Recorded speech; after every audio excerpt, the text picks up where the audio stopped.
Welcome back to media Chhattisgarh. तारीख 19 मार्च 2026 दिन गुरुवार और हिंदी पंचांग के अनुसार प्रतिपदा। तो चलिए दोस्तों शुरू करते हैं छत्तीसगढ़ की आज की पहली खबर से। गौरेला पिंडा मारवाही में गिरे ओले, 2 दिन आंधी बारिश का अलर्ट। मैनपाट में सड़क पर बिछी बर्फ की चादर। रायपुर में दिन भर बदली, 4 से 5 डिग्री गिरा पारा। वेस्टर्न डिस्टर्बेंस के असर से छत्तीसगढ़ में मौसम का मिजाज बदला हुआ है। बीते दिन गौरेला पिंडा मारवाही जिले के कोटमी क्षेत्र में जमकर बारिश हुई और ओले भी गिरे। वहीं रायपुर में दिन भर बदली छाई रही और हवाएं भी चली। मौसम विभाग ने आज यानी 19 मार्च को आंधी तूफान के साथ ओलावृष्टि और हल्की बारिश का अलर्ट जारी किया है। अर्बन डेवलपमेंट को रफ्तार, केंद्र ने छत्तीसगढ़ के लिए खोला 195 करोड़ रुपए का खजाना। छत्तीसगढ़ के शहरी क्षेत्रों के विकास को रफ्तार देने के लिए केंद्र सरकार ने बड़ी वित्तीय मदद जारी की है। 15वें वित्त आयोग के तहत राज्य के नगरीय निकायों को लगभग 194 करोड़ 93 लाख रुपए की राशि मिली है। इस फंड से प्रदेश के 139 शहरों में बुनियादी सुविधाओं के विस्तार और सुधार के काम तेज किए जाएंगे। मिली जानकारी के अनुसार इस राशि का बड़ा हिस्सा पेयजल और स्वच्छता से जुड़े कार्यों पर खर्च किया जाएगा। करीब 116 करोड़ 96 लाख रुपए टाइड ग्रांट के रूप में मिलेंगे, जिनका उपयोग मुख्य रूप से शुद्ध पेयजल आपूर्ति और ठोस अपशिष्ट प्रबंधन को बेहतर बनाने में किया जाएगा। इससे शहरों में साफ सफाई की व्यवस्था मजबूत होगी और नागरिकों को बेहतर सुविधाएं मिलेगी।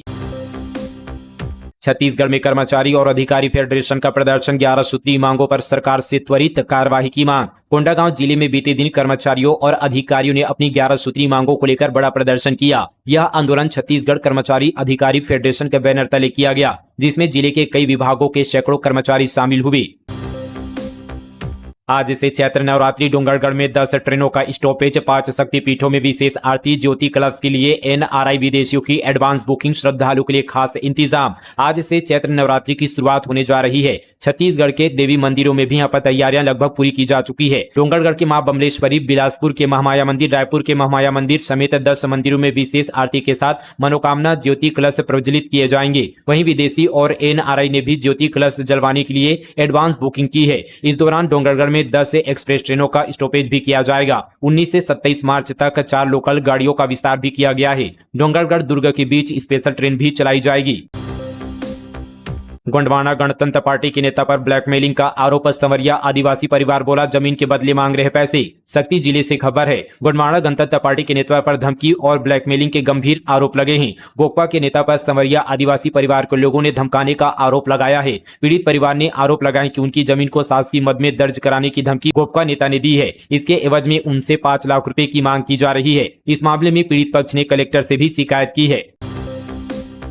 अब एटीएम से मिलेगा चावल और गेहूं। छत्तीसगढ़ के रायपुर में लगेगी प्रदेश की पहली मशीन। राशन की कालाबाजारी पर लगाम। छत्तीसगढ़ में राशन वितरण व्यवस्था में एक बड़े बदलाव देखने को मिल सकता है। दरअसल पारंपरिक राशन दुकानों के बजाय आधुनिक तकनीकी का सहारा लेकर ग्रेन एटीएम शुरू करने की तैयारी में है। ग्रेन एटीएम एक स्वचालित मशीन होगी जो कि यहाँ पर बैंक एटीएम की तरह काम करेगी। लाभार्थी अपनी पहचान सत्यापित करने के बाद सीधे मशीन से तय मात्रा में चावल या गेहूं प्राप्त कर सकेंगे। इस योजना की शुरुआत राजधानी रायपुर के शास्त्री मार्केट क्षेत्र से की जा रही है। यहाँ पायलट प्रोजेक्ट के तहत पहली मशीन स्थापित की जाएगी। इस योजना की शुरुआत राजधानी रायपुर के शास्त्री मार्केट क्षेत्र से की जा रही है। यहाँ पायलट प्रोजेक्ट के तहत पहली मशीन स्थापित की जाएगी। यदि यह प्रयोग सफल रहता है तो इसे धीरे धीरे पूरे राज्य में लागू किया जाएगा।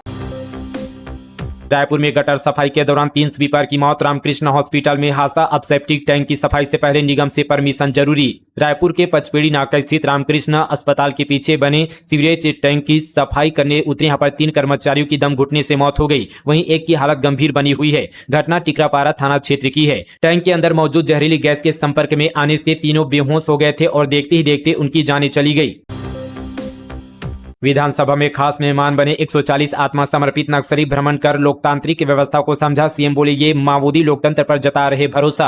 छत्तीसगढ़ में शांति, विकास और विश्वास की नई तस्वीर सामने आई है। बीजापुर और कांकेर जिलों से आए 140 आत्मसमर्पित नक्सलियों ने बीते दिन विधानसभा परिसर में मुख्यमंत्री विष्णुदेव साय से मुलाकात कर मुख्यधारा में लौटने की खुशी साझा की। मुख्यमंत्री साय ने यहाँ पर आत्मसमर्पित नक्सलियों से आत्मसमर्पण करने से पहले के जीवन और वर्तमान परिस्थितियों के बारे में विस्तार से चर्चा की। संवाद के दौरान नक्सलियों ने बताया कि अब उनका जीवन पूरी तरह बदल चुका है। जहां पहले वे जंगलों में असुरक्षा और भय के बीच जीवन बिताते थे, वहीं अब वे अपने परिवार के साथ सुरक्षित और सम्मानजनक जीवन जी रहे हैं। धमतरी में ओलावृष्टि से फसलों को नुकसान। कलेक्टर ने किसानों से की अपील, 72 घंटे में सूचना देकर ले बीमा का लाभ। धमतरी जिले में हाल ही में ओलावृष्टि एवं आकस्मिक वर्षा से फसलों को नुकसान हुआ है, जिसे देखते हुए कृषकों से अपील की गई कि वे समय पर सूचना देकर प्रधानमंत्री फसल बीमा योजना के तहत क्षतिपूर्ति का लाभ अवश्य प्राप्त करें। कृषि विभाग से मिली जानकारी के अनुसार रबी मौसम वर्ष 2025-26 के अंतर्गत जिन अधिसूचित ग्रामों के किसानों ने फसल बीमा कराया है और उनकी फसल ओलावृष्टि या आकस्मिक वर्षा से प्रभावित हुई है, वे किसान अपनी क्षति की सूचना 72 घंटे के भीतर बीमा कंपनी को देना सुनिश्चित करें। इसके लिए किसान अपने पंजीकृत मोबाइल नंबर से टोल फ्री नंबर पर या ऑनलाइन शिकायत दर्ज करा सकते हैं। नीचे यहाँ पर टोल फ्री नंबर दिया गया है, जहाँ से आप शिकायत दर्ज करा सकते हैं। रायपुर में भारी वाहनों के एंट्री पर रोक, शहर के भीतर आने वाले 18 प्रमुख मार्गों पर यह प्रतिबंध लागू 8 महीने तक लागू रहेगा आदेश। रायपुर में यातायात व्यवस्था को सुचारू बनाए रखने और आम नागरिकों की सुरक्षा सुनिश्चित करने के लिए पुलिस प्रशासन ने बड़ा निर्णय लिया है। रायपुर और बिरगांव नगर निगम क्षेत्र में अब मध्यम एवं भारी मालवाहक वाहनों के प्रवेश पर समयबद्ध प्रतिबंध लागू किया गया है। यह फैसला शहर में बढ़ते ट्रैफिक दबाव और दुर्घटनाओं की आशंका को देखते हुए लिया गया है। पुलिस कमिश्नर रायपुर ने मोटर यान अधिनियम 1988 की धारा 115 के तहत प्राप्त अधिकारियों का उपयोग करते हुए रिंग रोड 1 और रिंग रोड 2 से शहर के भीतर आने वाले 18 प्रमुख मार्गों पर यह प्रतिबंध लागू किया है। आदेश के अनुसार प्रतिदिन सुबह 5 बजे से रात 12 बजे तक इन मार्गों पर भारी और मध्यम मालवाहक वाहनों का प्रवेश पूरी तरह प्रतिबंधित रहेगा। यह आदेश जारी होने की स्थिति से अगले 1 महीने तक प्रभावी रहेगा। ट्रैफिक जाम की समस्या कम होगी। तंत्र मंत्र के चक्कर में खौफनाक कदम गलत कर आत्मपूजा कक्ष में मिली लाश, सदमे में पूरा परिवार। बिलासपुर जिले में तंत्र मंत्र के चक्कर में एक व्यक्ति ने खुद कर कर ली है। घटना के बाद पूरा परिवार सदमे में है। वहीं पुलिस मामले में सभी पहलुओं की जांच कर रही है। पूरा मामला पचपेड़ी थाना क्षेत्र के ग्राम जोंधरा का है। मृत की पहचान 45 वर्षीय चंदन नट के रूप में हुई, जो कि भीख मांगकर अपने परिवार का भरण पोषण करता था। स्थानीय लोगों और परिजनों के अनुसार वह लंबे समय से तंत्र मंत्र और अंधविश्वास से प्रभावित था। प्रारंभिक आशंका की किसी तांत्रिक क्रिया के प्रभाव में आकर उसने यह खौफनाक कदम उठाया है। हालांकि पुलिस सभी पहलुओं को ध्यान में रखकर पूरी यहां पर गहन से जांच कर रही है। रामकृष्ण हॉस्पिटल में 3 सफाई कर्मियों की मौत पर पूर्व सीएम भूपेश बघेल ने कहा, यह छोटी घटना नहीं, दोषियों पर सख्त कार्रवाई किया जाना चाहिए। राजधानी रायपुर के रामकृष्ण केयर हॉस्पिटल में गटर की सफाई के दौरान 3 सफाई कर्मियों की मौत पर पूर्व मुख्यमंत्री भूपेश बघेल ने दुख जताया है। उन्होंने कहा कि सफाई के नाम पर किसी व्यक्ति की मौत हो जाए यह छोटी या कोई मामूली घटना नहीं है। चाहे अस्पताल प्रबंधन हो या काम कराने वाली एजेंसी, दोषियों पर कड़ी से कड़ी कार्रवाई की जानी चाहिए। सरगुजा ओलंपिक का आयोजन 21 से मुख्यमंत्री करेंगे शुभारंभ। पीजी कॉलेज मैदान में तैयारियां शुरू, 2500 से अधिक प्रतिभागी होंगे शामिल। बस्तर ओलंपिक की तर्ज पर सरगुजा ओलंपिक 2026 का 3 दिवसीय संभागीय आयोजन अंबिकापुर में 21 मार्च से होने जा रहा है। इसका शुभारंभ मुख्यमंत्री विष्णुदेव साय करेंगे। सरगुजा ओलंपिक का आयोजन पीजी कॉलेज मैदान में किया जाएगा। प्रतियोगिता में करीब 2500 युवा अपने खेल प्रतियोगिताओं में शामिल होंगे। रक्षक बना भक्षक, जंगल की खामोशी में दफन हुई युवा बाकीदाह, डिप्टी रेंजर निकला शिकारी गिरोह का हिस्सा। बस्तर के इंद्रवती और बीजापुर के जंगलों से जो कहानी सामने आई है वो सिर्फ शिकार नहीं बल्कि सिस्टम की नाकामी की चीख है। यहाँ बाघ और तेंदुओं की मौत हुई है, लेकिन गोली से नहीं बल्कि एक धीमी दर्दनाक साजिश से तार के फंदों में फंसे दोनों वन्यजीव 2-3 दिनों तक तड़पने के बाद आखिरकार दम तोड़ दिया। इस पूरे खेल में एक ऐसा नाम सामने आया जिस पर जंगल बचाने की जिम्मेदारी थी। दंतेवाड़ा वन विभाग का डिप्टी रेंजर देवी प्रसाद कोयाम भी इसी शिकारी गिरोह का हिस्सा निकला। कागजों में बने 186 मकान, जमीन पर शून्य, 26 साल पुराने 1 करोड़ 86 लाख के हाउसिंग लोन घोटाले में 2 गिरफ्तार। राजधानी में 26 साल पुराने गृह निर्माण ऋण गबन प्रकरण में भ्रष्टाचार निरोधक ब्यूरो ने बड़ी कार्रवाई करते हुए 2 आरोपियों को गिरफ्तार किया है। वर्ष 2000 में दर्ज इस मामले में लंबे समय बाद जांच को आगे बढ़ाते हुए 18 मार्च 2026 को आरोपियों की गिरफ्तारी की गई। गिरफ्तार आरोपियों में आधुनिक गृह विभाग सहकारी समिति मर्यादित रायपुर के तत्कालीन अध्यक्ष थावरदास माधवानी और साथी सहकारी आवास संघ मर्यादित रायपुर के तत्कालीन आवास पर्यवेक्षक बसंत कुमार साहू शामिल है। दोनों को न्यायालय में पेश कर 25 मार्च 2026 तक पुलिस रिमांड पर भेजा गया है। एनएसयूआई ने फूका शिक्षा मंत्री गजेंद्र यादव का पुतला, 12वीं पेपर लीक मामले में लापरवाही का आरोप, स्पेशल इन्वेस्टिगेशन टीम बनाने की मांग। छत्तीसगढ़ में 12वीं बोर्ड परीक्षा का हिंदी पेपर एग्जाम से 10 घंटे पहले लीक हो गया। ये बात उन स्टूडेंट्स ने एक्सेप्ट की है जिन्होंने टेलीग्राम पर एक लिंक के जरिए आया वायरल पेपर कई स्टडी ग्रुप पर शेयर किया गया था। इस मामले में एफआईआर दर्ज कर ली गई है, लेकिन इस मामले में फिलहाल कोई ठोस कार्रवाई अब तक नहीं की गई है। हालांकि पुलिस का कहना है कि मामले की जांच की जा रही है। लेकिन इस बीच बुधवार को यहाँ पर एनएसयूआई के कार्यकर्ताओं ने प्रभारी महामंत्री हेमंत पाल के नेतृत्व में शिक्षा मंत्री गजेंद्र यादव का पुतला फूंक दिया। एनएसयूआई ने पूरे मामले में स्पेशल इन्वेस्टिगेशन टीम बनाने की भी मांग की है। अफीम के साथ बुजुर्ग गिरफ्तार, कुम्हारी के कॉलोनी में बेच रहा था 403 ग्राम अफीम, 14 लाख रुपए बरामद। दुर्ग जिले के कुम्हारी थाना क्षेत्र में पुलिस ने मादक पदार्थों के खिलाफ बड़ी कार्रवाई करते हुए अफीम की तस्करी का पर्दाफाश किया है। पुलिस की टीम ने खारून ग्रीन कॉलोनी में दबिश देकर एक बुजुर्ग आरोपी को गिरफ्तार किया है।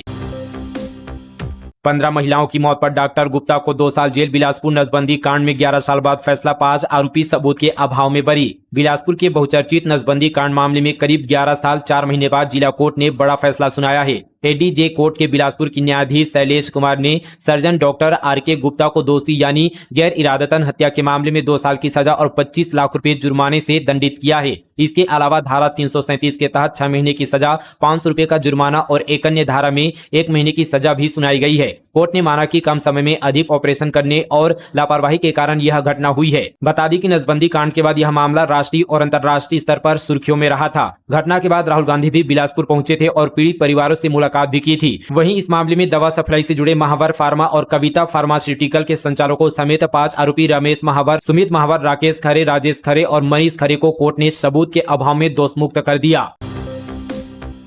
उद्योगपतियों को 253 एकड़ जमीन 5 लाख लीज पर दी। विधानसभा में नारेबाजी, हंगामा, शिक्षकों के युक्ति युक्तकरण के जवाब से असंतुष्ट विपक्ष का वॉकआउट। छत्तीसगढ़ विधानसभा में बीते दिन कांग्रेस विधायक राघवेंद्र सिंह ने बालोद में हुए जम्बूरी कार्यक्रम में अनियमितता का मुद्दा उठाया। उन्होंने स्कूल शिक्षा मंत्री से सवाल पूछा कि आयोजन के लिए टेंडर से पहले काम कैसे शुरू हुआ और 4 दिन के अंदर काम कैसे पूरा हो गया। जवाब में शिक्षा मंत्री गजेंद्र यादव ने शायरी पढ़ी और कहा कि नेशनल का काम अलग है और हमारा काम अलग है। वहीं स्कूलों के युक्ति युक्तकरण पर सरकार से जवाब मांगा गया। अतिथि शिक्षकों के मुद्दे पर विपक्ष ने वॉकआउट किया।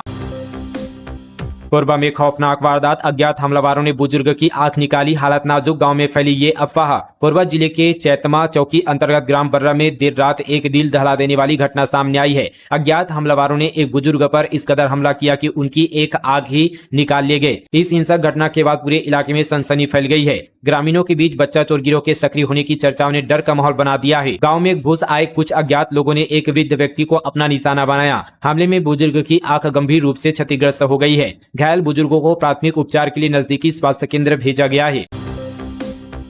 नियम तोड़ने वालों पर कड़ी कार्रवाई, कलेक्टर ने दिए निर्देश। 3 बारों के लाइसेंस 3 दिन के लिए निलंबित। राजधानी रायपुर में देर रात तक नियमों की अनदेखी कर संचालन करने वाले बारों पर प्रशासन ने सख्त रुख अपनाया है। कलेक्टर डॉक्टर गौरव सिंह के निर्देश पर नियम उल्लंघन के मामले में 3 प्रतिष्ठित बारों के लाइसेंस अस्थायी रूप से निलंबित कर दिए गए हैं। इस कार्रवाई से साफ संकेत मिला है कि प्रशासन अब किसी भी प्रकार की लापरवाही या नियमों की अनदेखी को बर्दाश्त नहीं करेगा।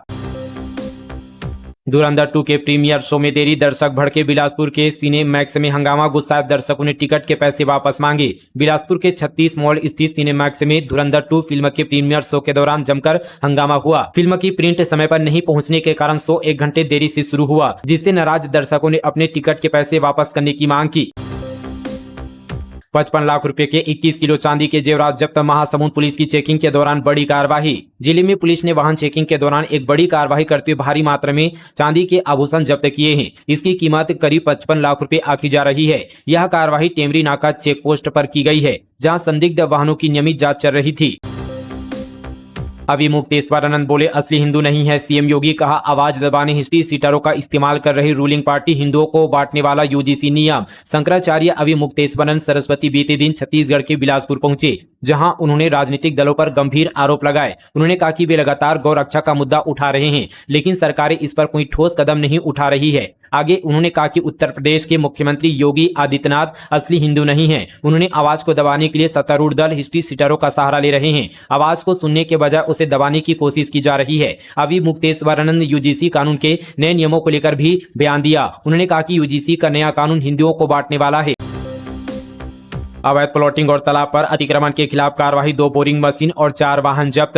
रायपुर जिले में प्रशासन ने अवैध प्लॉटिंग और तालाब में किए जा रहे अतिक्रमण पर कार्रवाई की है। पहली कार्रवाई धरसीवा सहलील के परसुलीडीह गांव में अवैध यहां पर प्लॉटिंग में हो रहे बोरिंग कार्य पर किया गया। वहीं दूसरी कार्रवाई पचपेड़ी नाका क्षेत्र के टिकरापारा में की गई, जहां एक सरकारी तालाब पर अतिक्रमण किया जा रहा था।